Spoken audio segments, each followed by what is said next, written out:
Hello, welcome again. So this is going to be the third session of buyback of shares. In the first one, we covered the initialities and the basics of the buyback, and in the second one, we supplemented the discussion which we have had in the first one. So this is the third session of buyback of share, and we are going to stretch our discussion to some further aspects of buyback of share.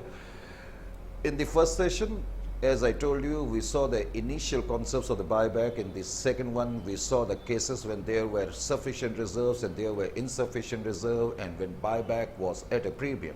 And in this particular session, what we are going to do.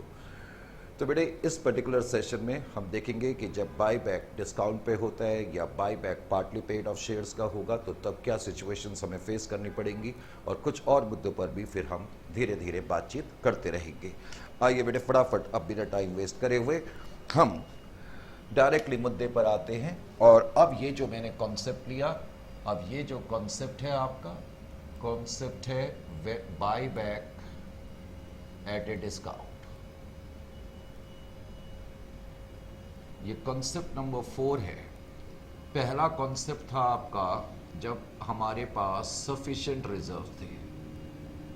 दूसरा concept था जब हमारे पास reserve sufficient नहीं थे। तीसरा concept था buyback at a premium, और अब हम ले रहे हैं बायबैक एट ए डिस्काउंट। जब बायबैक डिस्काउंट पे होगा तो क्या करेंगे? Buyback at a discount, buyback at a discount. जब बायबैक डिस्काउंट पे होगा तो हम क्या करेंगे? करेक्ट। इस केस को समझने के लिए मैंने यहां पर लिखा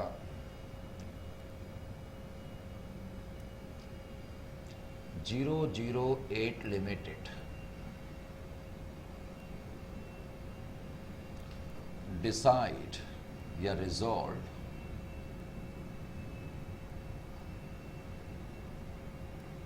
to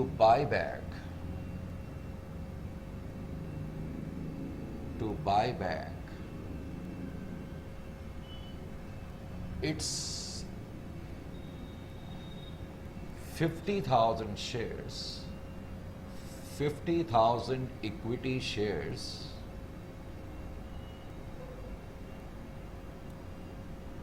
of rupees 100 each at rupees 80 per share, at rupees 80 per share,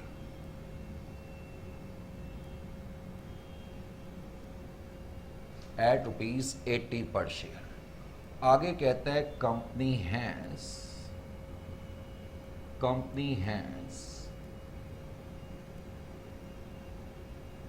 sufficient, company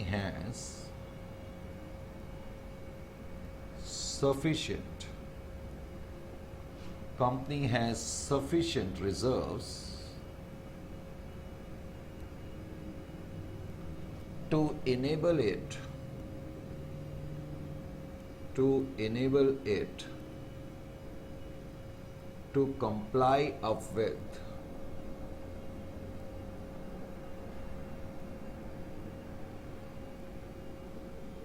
all the legal formalities,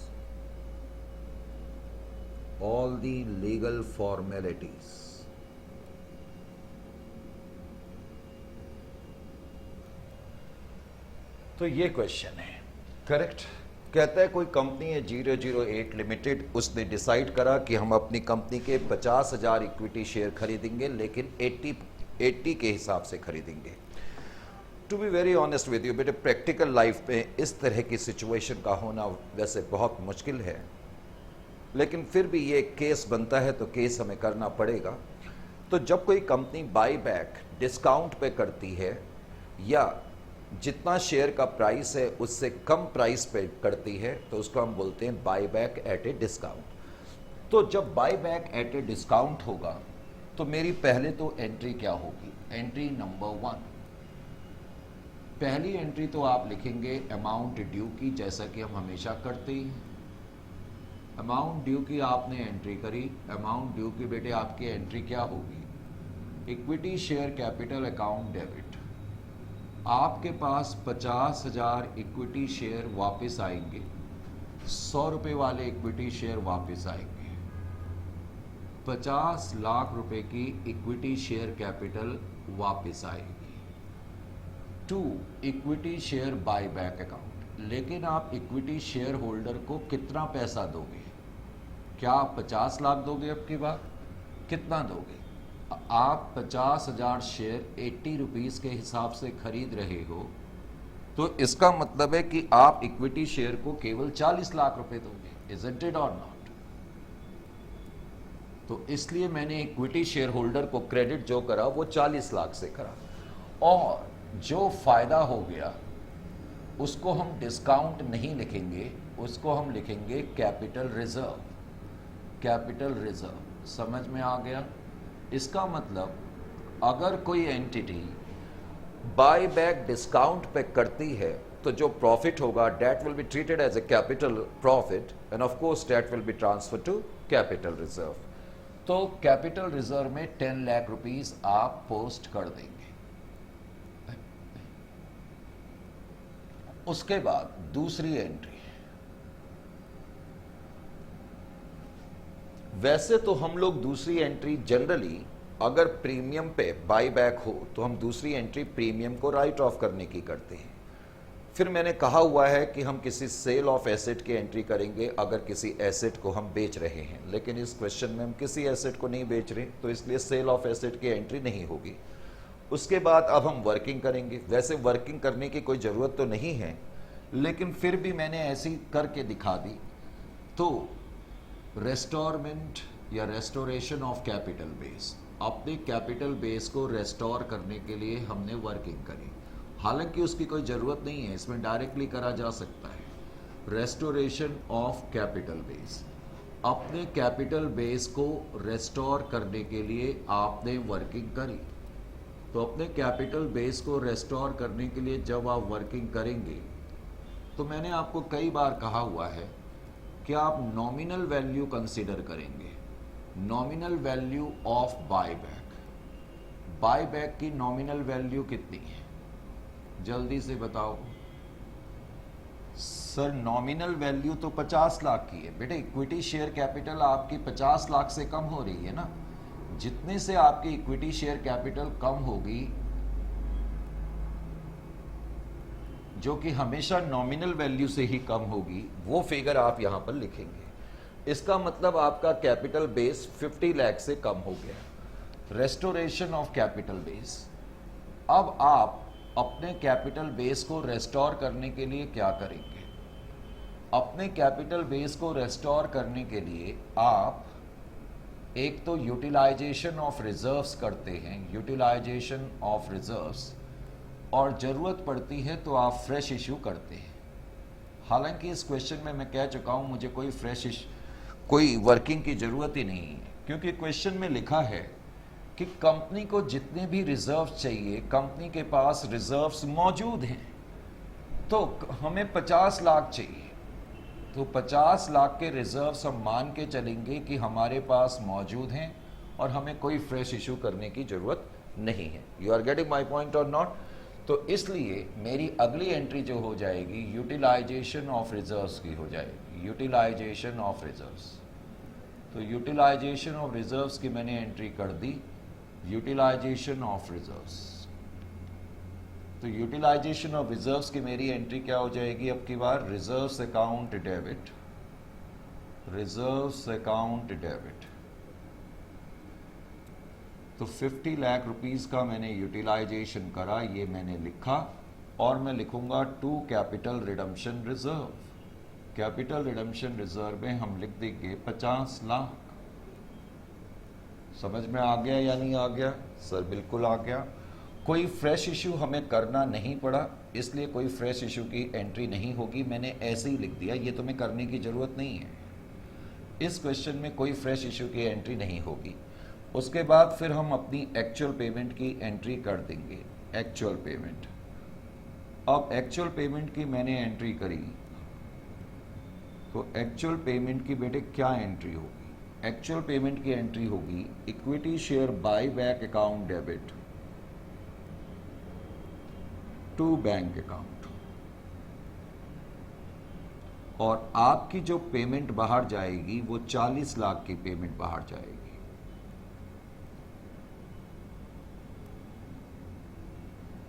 मैंने आपको कहा था कि थ्योरी के लिए आप 2.5 पेज छोड़ देना, मैंने आपको कहा था ना। तो जो आपने पेज छोड़े हुए हैं वहां पर ये नोट भी लिख लें, ये वाला नोट भी लिख लें। If buy back is at a premium, if buy back is at a premium, अगर बाय बैक प्रीमियम पर है, if buy back is at a discount, sorry, if buy back is at a discount, premium पे तो हम note लिख चुके हैं, उसके बाद लिखना है आपने। If buy back is at a discount, in that case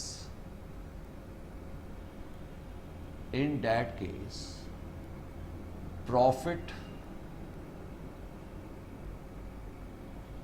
shall be transferred to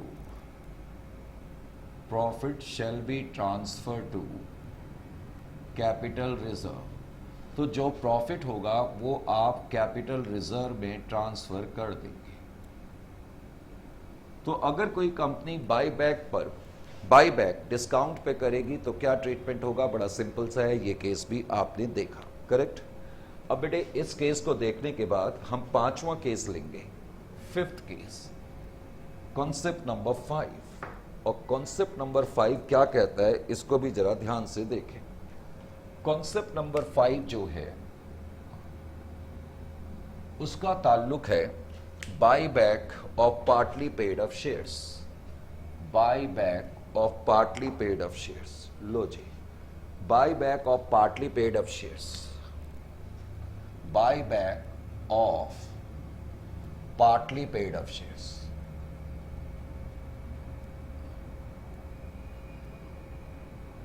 partly paid up shares,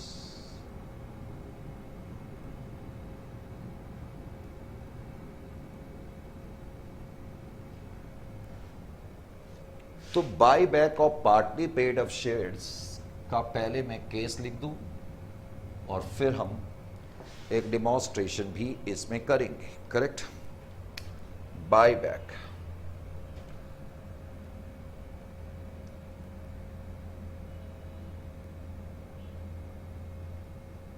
Y Limited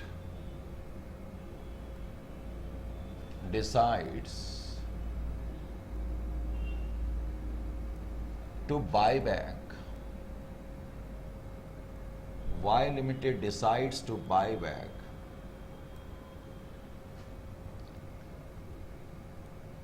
its 50,000 equity shares, its 50,000 equity shares of ₹100 each, 80 called up, यानी कि कंपनी ने अभी तक 80 रुपए बुलाए हुए हैं, 80 called up, full stop. Company has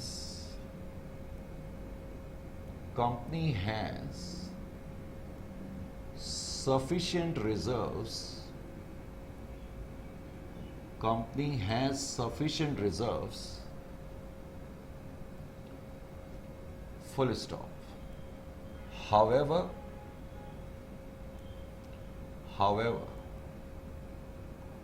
board of directors decide to issue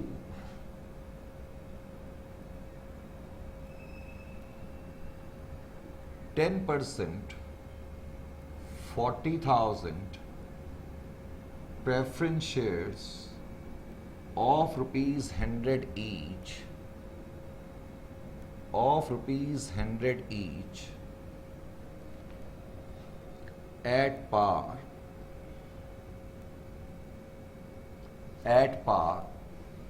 to finance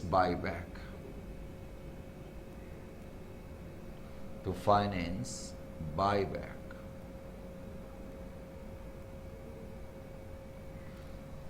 अब की बार ये क्वेश्चन है, वैसे तो रूल कहता है कि कोई भी कंपनी उन शेयर्स का बाई बैक नहीं कर सकती जो कि पार्टली पेड अप है, लेकिन हमें क्वेश्चन में दिया हुआ है कि हमने इन शेयर्स का बाई बैक करा है। अब अगर हम बाई बैक करेंगे, अगर कोई कंपनी बाई बैक करेगी पार्टली पेड अप शेयर का जो कि टेक्निकली अलाउड नहीं है, तो फिर हमें क्या करना पड़ेगा, हम ये मान के चलेंगे कि कंपनी ने इनको बाई बैक करने से पहले फुल्ली पेड करा है, तभी तो हम बाई बैक कर सकते हैं, क्योंकि पार्टली पेड अप का तो बाई बैक अलाउड ही नहीं है ना बाबा। तो अब हम क्या करेंगे, सबसे पहले इस केस में लाइए जी इसको हम मिटा ही देते। इस केस में सबसे पहले तो मैं क्या करूंगा, हमारी जो एंट्री होगी इन शेयर्स को फुल्ली पेड अप करने की एंट्री होगी। पहली एंट्री अब की बार हो जाएगी शेयर्स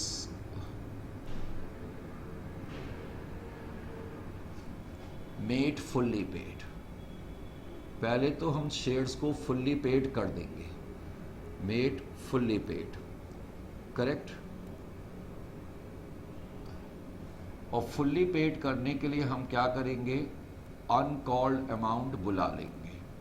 तो जब मैं अनकॉल्ड अमाउंट बुलाऊंगा तो मेरी एंट्री हो जाएगी bank account debit to equity share capital account, bank account debit to equity share capital account. 50,000 share पे कंपनी ने अभी तक केवल 80 रुपये बुलाए हैं, तो इसका मतलब 20 रुपये पर शेयर बचे हुए हैं। तो कंपनी ने ये बचा हुआ अमाउंट भी बुला लिया, इसका मतलब ये है, और जिससे कि ये शेयर फुल्ली पेड हो गए। इसका मतलब अब ये 50,000 शेयर हो गए 100 रुपये वाले हो गए। अब जब शेयर फुल्ली पेड हो गए तो अब मैं इनका बाय बैक करूंगा, तो मेरी पहली एंट्री हो जाएगी अमाउंट ड्यू की, अमाउंट ड्यू। अमाउंट ड्यू की मैं एंट्री करूंगा equity share capital account debit. अब हमारे पास 50,000 शेयर वापस आएंगे 100 रुपये वाले, 50 लाख, और हम लिखेंगे to equity share buy back account, और equity share buy back account मैंने लिख दिया 50 लाख, करेक्ट। उसके बाद बिकॉज हम प्रीमियम पे तो बाई बैक कर नहीं रहे, इसलिए प्रीमियम को राइट ऑफ करने की एंट्री का कोई मतलब नहीं बनता। ना ही क्वेश्चन में दिया हुआ है कि हम कोई एसेट बेच रहे हैं तो एसेट को रियलाइज या डिस्पोज करने की भी एंट्री यहाँ पर नहीं बनेगी। उसके बाद फिर हम अपनी वर्किंग करते हैं। वैसे वर्किंग की ज़रूरत तो नहीं है, लेकिन मैंने वर्किंग कर दी। बेटे नॉमिनल वैल्यू तो 50 लाख ही आएगी। अगर आप ध्यान से देखेंगे तो हमारी इक्विटी शेयर कैपिटल 50 लाख से कम हो रही है, तो मैं यहाँ 50 लाख ही लिखूंगा। अब इस क्वेश्चन में गलती मत कर देना।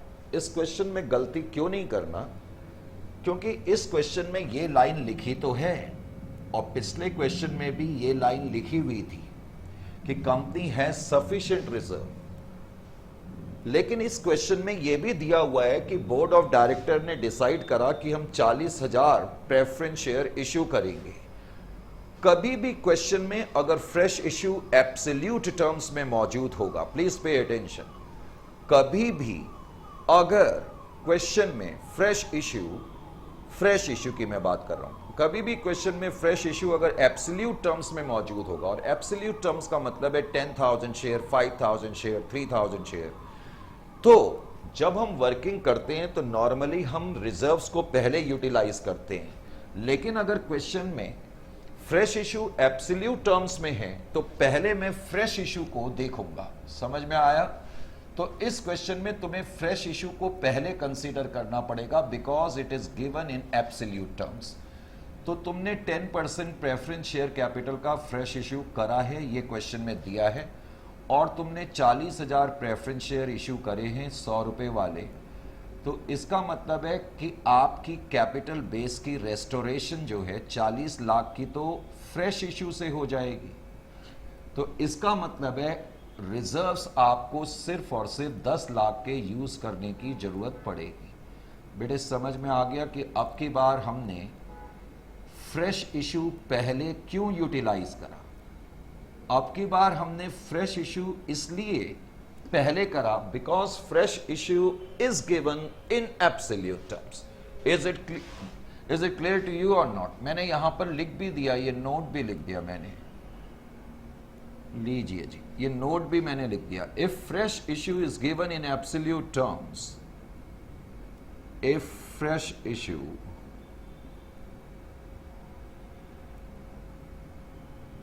is given, if fresh issue is given in absolute terms, अगर फ्रेश इश्यू एब्सोल्यूट टर्म्स में गिवन है, in that case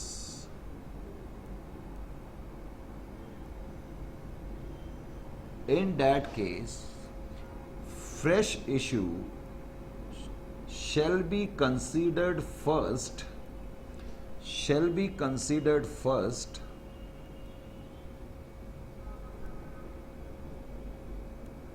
for the purpose of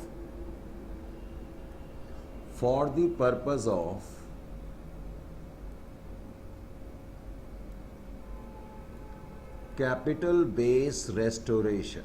अपने कैपिटल बेस को रेस्टोर करने के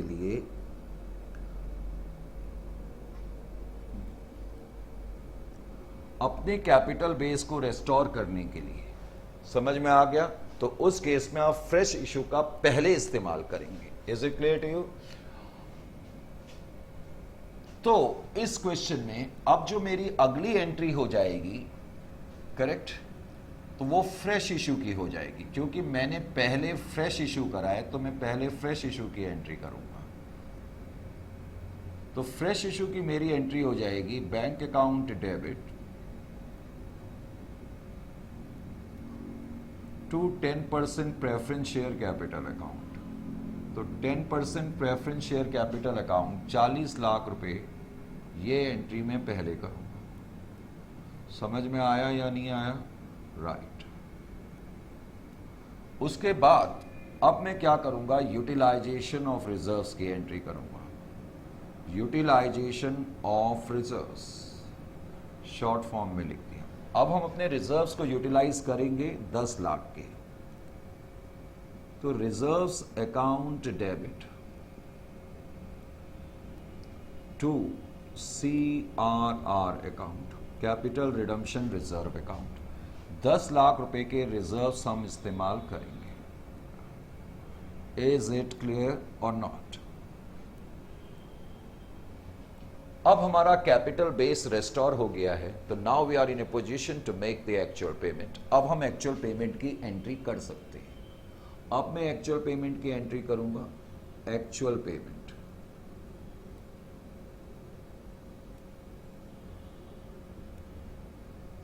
एक्चुअल पेमेंट की मैंने एंट्री करी।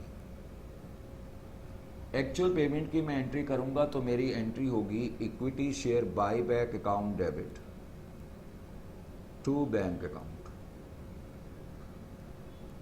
और मेरे को 50 लाख रुपए पे करने हैं। तो 50 लाख रुपए की पे करने की एंट्री मैंने कर दी। Is it clear or not? बेटे बात समझ में आ गई या नहीं आ गई? सर बिल्कुल बात समझ में आ गई। तो जब कोई company partly paid up share का बायबैक करेगी, तो ऐसी सिचुएशन में वैसे तो रूल अलाउ नहीं करता, तो इसका ऑटोमेटिकली मीनिंग है कि हमने पहले पार्टली पेड अप शेयर को फुल्ली पेड करा होगा बायबैक करने से पहले। तो अपने थ्योरेटिकल नोट में आप लिख लें,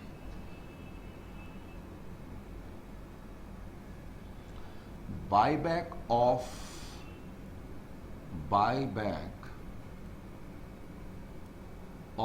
partly paid up share of partly paid up shares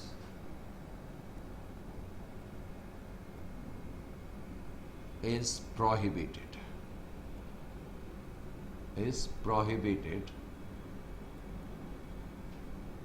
that is not allowed। तो buyback of partly paid up share allowed नहीं है। As such partly paid up shares as such partly paid up shares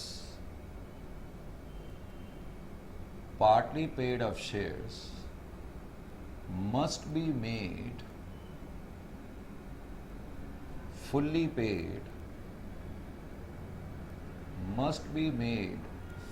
paid before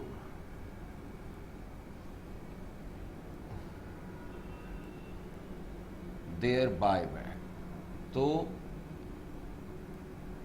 partly paid up share का buyback तभी possible हो सकता है कि जब हमने उनको फुल्ली पेड कर लिया। Is it clear to you or not? बेटे आप इसको नोट करें, फिर हम स्टार्ट करते हैं।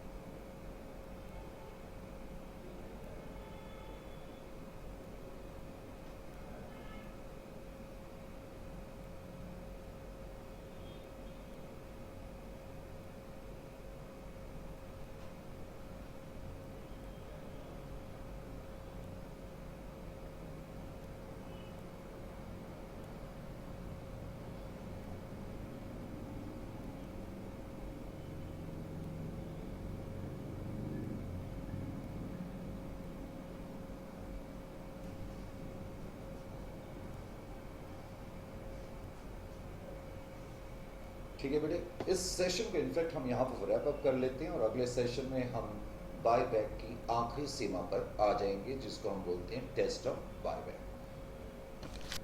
माइक तो मैंने लगाया ही नहीं। मैंने अभी ये कहा बेटे कि इस पर्टिकुलर सेशन को हम यहीं पर रैप अप कर रहे हैं और नेक्स्ट सेशन में हम बायबैक की आखिरी सीमा पर फिर आ जाएंगे, जिसको हम कहते हैं टेस्ट ऑफ बायबैक। तो इस सेशन को मैं यहीं पर रैप अप कर रहा हूँ और नेक्स्ट सेशन में आपसे मेरी मुलाकात होगी।